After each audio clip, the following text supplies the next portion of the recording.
everyone, isang mapagpalang araw po sa ating lahat at welcome back po ulit sa aking YouTube channel, Maya Vlogs. At syempre kung ikaw po ay bago sa channel na to, mag-subscribe po tayo at huwag po natin kalimutang pindutin ang bell button for more updates. At ayan, huwag mo din po natin kalimutang suportahan ang ama at founder ng Kalingap na si Kuya Bal Santos Matubang, Kalingap Rob, Ate Edna Vlog, Jack Tapia Matubang at sa lahat po ng K-Boys. At syempre ang aming team leader ng KOGRHK na si Marie Pinida. Ayan, pakisupport din po siya. So ngayon bago po ang lahat, nais ko po kayong batiin ng isang magandang araw, magandang tanghali, magandang umaga po. Saan mang sulok po tayo naroroon.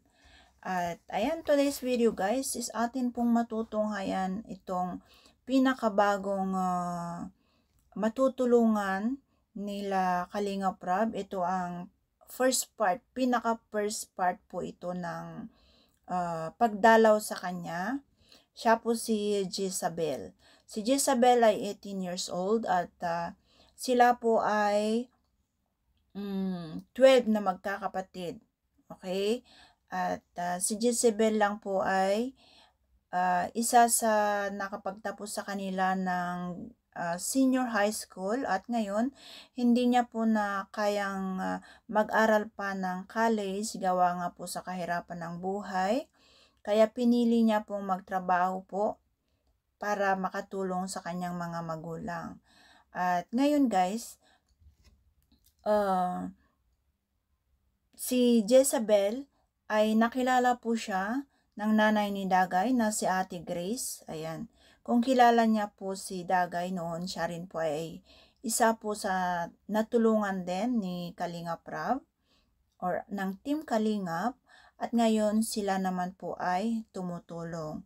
So ngayon, si Ate Grace ay ipinakilala niya si Jezabel or ang pamilya ni Jezabel kay Kalingap Rob. At si Kalingap Rob naman po ay hindi naman po siya nag-aksaya ng panahon or hindi naman po siya nagdalawang isip at kahit na po napakalayo ang lugar nila Jezabel ay ayun po nga binisita po nila. So ngayon, para marinig po natin or para sa kabuuan ng video, marinig ang kwento ng buhay nila Jezabel. So, ayan, panoorin po natin ito. Hindi na po. Hindi na? Bakit? Ba't ka tumigil? Sayang naman. Kasi mas kailangan po kasi nila mama na, mas kailangan ko pong tulungan sila mama. Kulang din po kasi sa pagpapaaral. Kaya mas may nabuti ko po muna magtrabaho na lang. Eh di nagtatrabaho ko. Anong trabaho mo? Nagtatrabaho po ako sa bayan, sa grocery store po, tendera po. Okay. Yun pala na nangyari, ano? Saka itong bahay na to, sino pong gumawa nito? Yung bahay po namin ay doon pa po ito sa pinsa namin. Binili lang po ni mama ng 1K para may matulog. 1K itong bahay na to?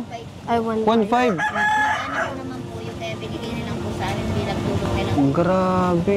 Para lang po may matuluyan kami dito. Grabe sa mga Kalingap, no? Pero salamat sa kanya at least meron kayo natutuluyan. Okay. Kahit ganito, na siksikan kayo sa loob at kawayan, tabla.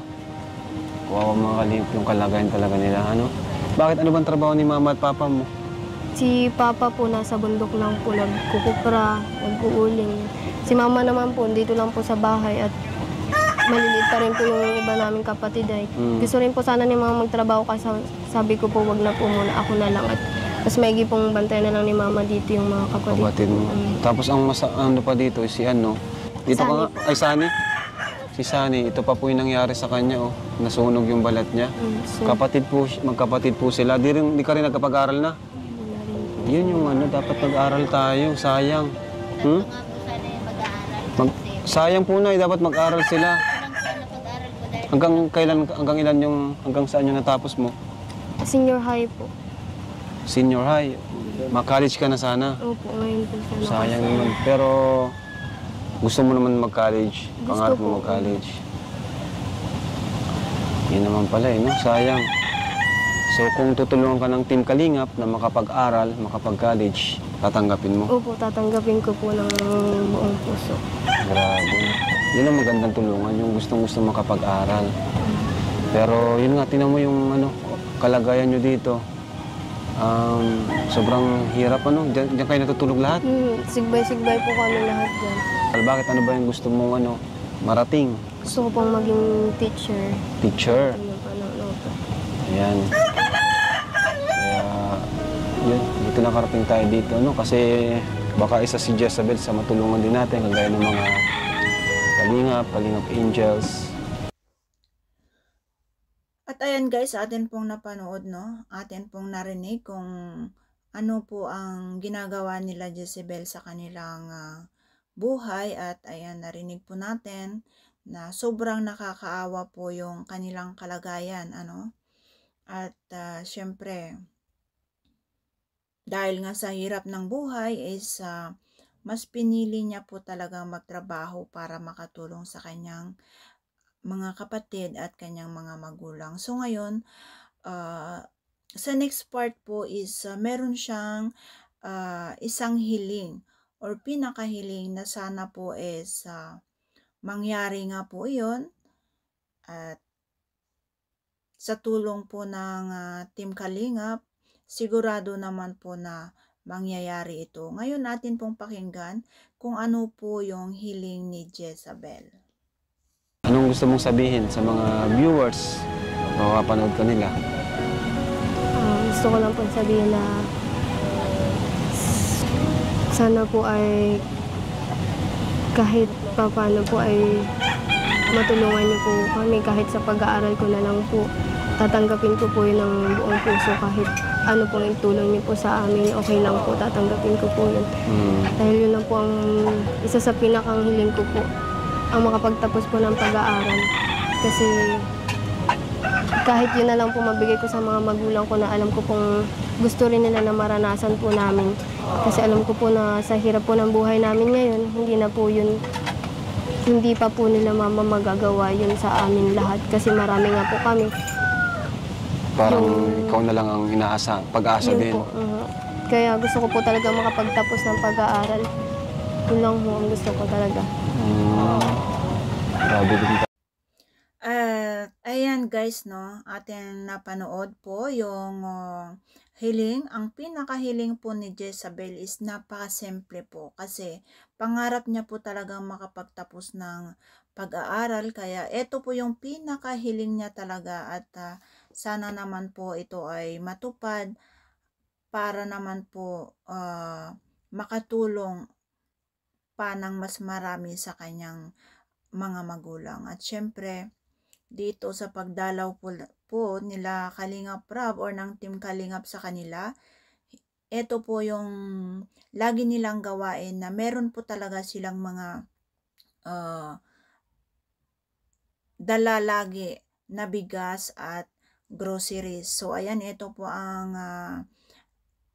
unang blessing para sa pamilya ni Jezebel. At dito sa part na to is habang binubuksan po yung dala nilang grocery is meron pong biglang bigla pong umekse na si nanay kasi sa sobrang tuwa, sa sobrang saya, kasi ito po yung pinaka first time na makatanggap po sila ng biyaya or sobrang napakasaya po sila at sila po ay napuntahan ng isang charity vlogger kasi siguro matagal din po nilang pangarap ito kaya ngayon nadinig po ng Diyos ang kanilang panalangin. At ayan, ito na po ang Team Kalingap o naandyan na po si Kalingap Rab sa kanilang tahanan ngayon. At ito, atin pong panoorin ang next part ng ating video. Jezabel, meron kami pasalubong sa inyo, Nay. Maraming salamat po. Sa yung bag natin. Para sa inyo po ito, Nay. Tama-tama.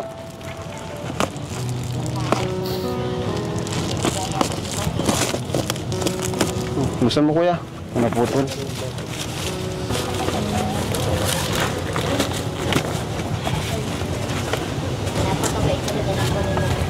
Thank you po, Kuya Rab. Ayan o, para sa inyo.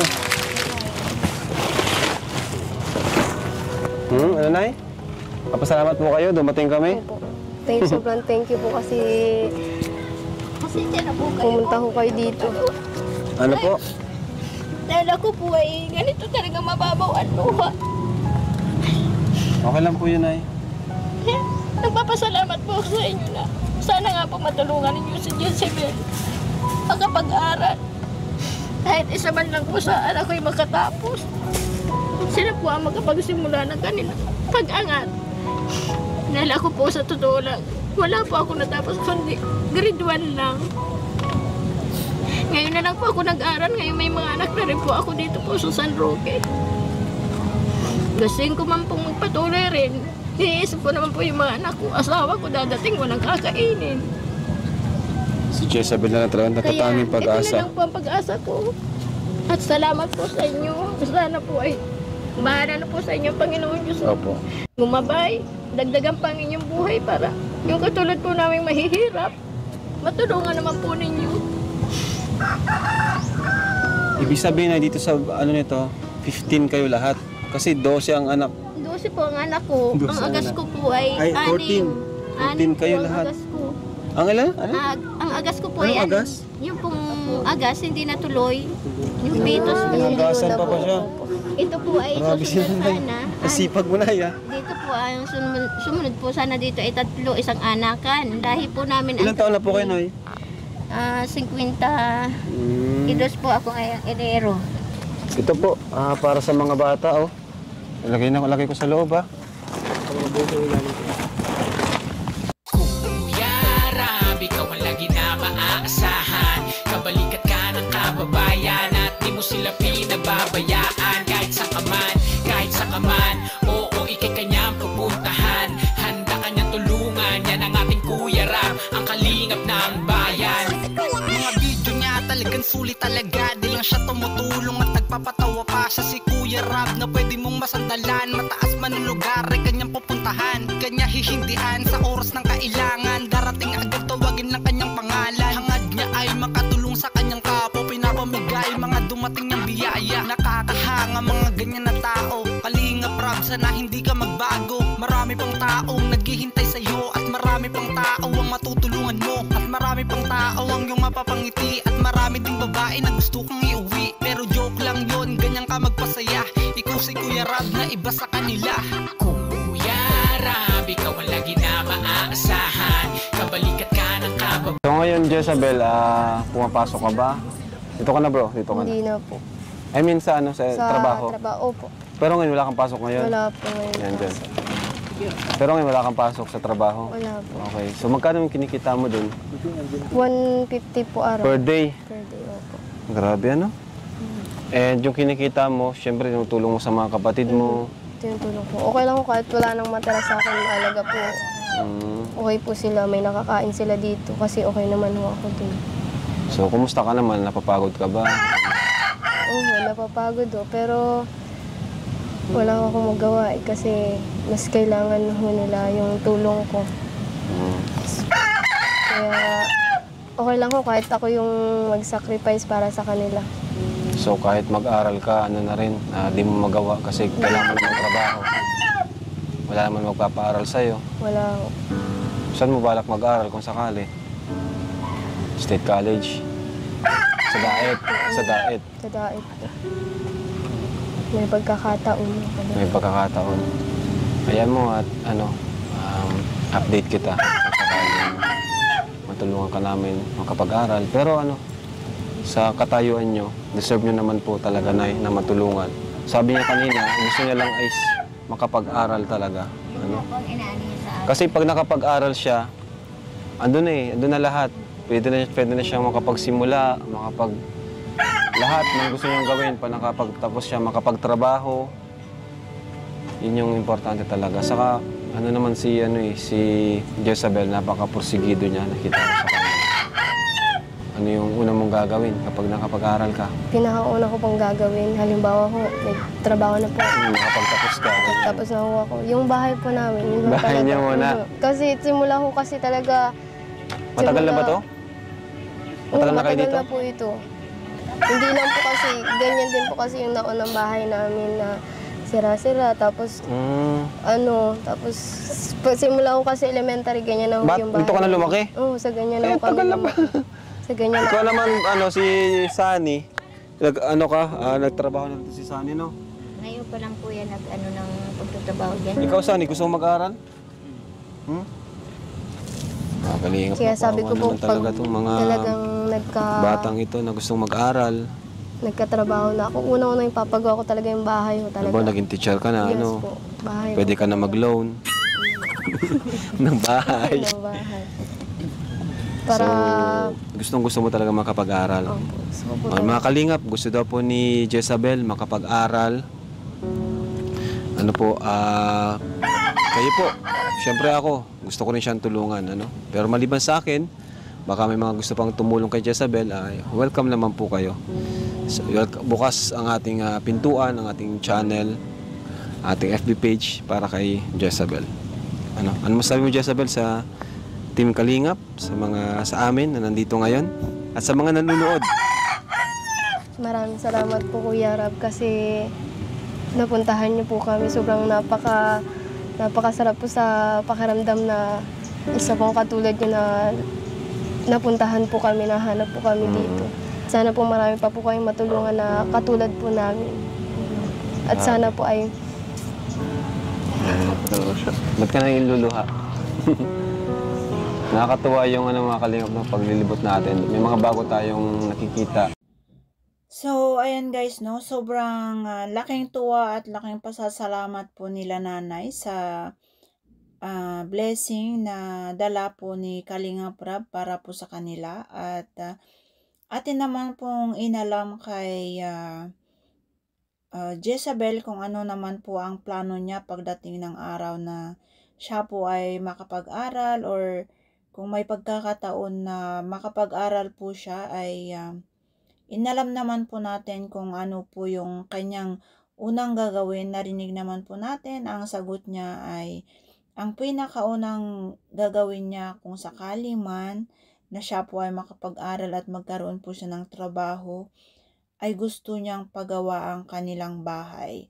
Ayun po ang pinakapangarap niya sa buhay, yung makapagtapos siya ng pag-aaral at yung mapagawa niya po ng kanyang bahay ng medyo maayos-ayos na matirahan nila kasama po ang kanyang pamilya. At syempre guys, napakataas po yung pangarap ni Jezabel. Kaya eto po nga gustong-gusto niyang makapagtapos sa pag-aaral, Kaya yan, ayun po yung kanyang hangarin, yung mapagawa po ang kanyang bahay. Kaya nagsusumikap po siya na magtrabaho, or kung magkaroon man siya ng pagkakataon na makapag-aral at magkaroon ng trabaho, ay yung bahay po nila ang gusto niyang ipapagawa.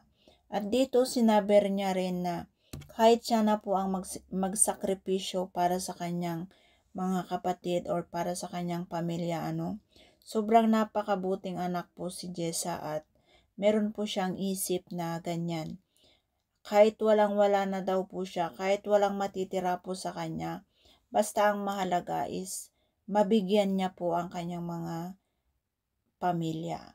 Ayan, ganyan po kabuting anak si Jezabel. Kaya, mapalad din po si nanay kasi nagkaroon siya ng isang anak na mabait, So maliban dyan sa bigas po at groceries nyo, syempre, kailangan nyo tunay, So, ito naman, Jezabel, sana makatulong naman ito sa inyo, panggasto sa araw-araw, Hindi naman ito sobrang kalakihan, pero ito ay mula sa aming puso, sa aming sarili, sa aking YouTube channel, sa akin. So, tanggapin mo, Jezabel, Thank you po. 8,000 pesos. 1, 2, 3, 4, 5, 6, 7, 8,000. Thank you po. Ay, grabe. Thank you po. Malaking bagay na yun, Nay. Sobrang laki na po nito para sa amin. Makakabili na po kami ng mga gamit po dito. Pag ano ko na Magdinegosyo ka na dyan? Makadugsong buhay. Grabe. Oo, Nagsusunod kaya na po ito pang negosyo ni mama. Magdinegosyo na kayo dyan sa 8,000? Pwede na po. Pwede na po yan. Sorry, Ulan. pang simula, no? Sa bagay dito naman. Pabili na pabili. Makakabili na po ako. Ano pa yung mga bibili nyo dyan, ano? Yung mga kailangan nyo Kailangan dito? po namin dito, lalo na po ng bigas. Asukal kami lang po. Ay, naya naman na po. May bigas na, may grocery na. Ano pa naman po? Ipang ninegosyo. Oo, Ano negosyo mo na? At ipang Galing, yun yung maganda. magbabayad po ako sa motor at may bayaran po ako sa habal-habal. 1,000 po ang isang ulo. Ay, salamat po sa inyo. Salamat po. Dahil Opo, Nay. Napakalaking tulong na po yan sa amin. Biyaya po yan. Kaya, salamat po. Pag-iingatan ko po, binibigay ninyo sa amin. Palalaguin ko po kung halimbawa. Dahil na ito naman po yung isa kong anak para makatulong po si Rosana. Sino si Rosana? Yung pong isa kong anak na may asawa po. Pagsisimulaan kahit paano. 8,000 pesos yun, Nay. Anong... Kakabili na po ako niya ng pangki at nagpapangki po yung asawa ko. Nagagawa nga po siya ng pangki doon at nung mag-ano po siya, nag-uutang po kami sa pautangan ng asa, ay nag-uutang po siya, nagbili po siya ng isang banata na pampangki. Kaya po yun, naroon po siya nagagawa po ng pangki. So, ayan guys, hindi lang po grocery po ang biyayang dumating po kay nanay. Ayan, nagbigay din po si Kalinga Prab ng cash galing po sa kanyang YouTube channel or sa kanyang sariling bulsa. Ayun, at ayun nga po, sobrang pasasalamat po ni nanay, halos maiyak po si nanay, no? Sa sobrang tuwa. Kasi sa 8,000 na po yun is marami na pong magagawa yun para po sa kanila. Pero ang maganda po, ang kagandahan po sa kanila is inisip na po nila agad kung paano palaguin po yung pera. Pagkaabot na po nila yung pera is inisip na nila agad na pamumuhunan na nila po yung pera, ano? Ayan po yung napakaganda sa kanila kasi inisip nila agad po na gawin iyong puhunan para mapalago po nila, ano? At natuwa din po si Kalinga Prab dahil nga po sa kanilang sinabi na yung 8,000 na yun is marami na po silang mabibili doon at makakapagsimula na po ng maliit na negosyo si nanay. At ayan, maraming salamat po sa walang sawang pagsubaybay sa aking uploads at atin pong abangan po ang next update po para sa buhay nila Jezabel. At salamat po, bye-bye and God bless.